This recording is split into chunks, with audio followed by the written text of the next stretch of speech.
To get started, open your event or occurrence and click Issue Tickets from the left-hand menu.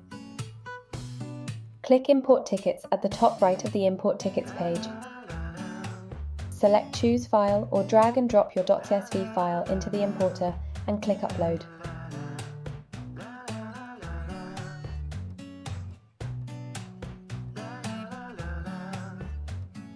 Review your imported data.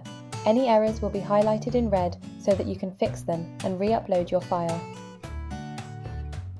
Click Next if you're happy to import the tickets in your columns. Select the ticket type to add your imported tickets to from the drop-down.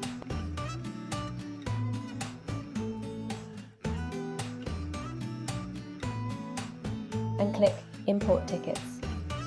Your tickets will now appear in your issued ticket list for your event, with an import icon next to them so you can easily distinguish them from your orders.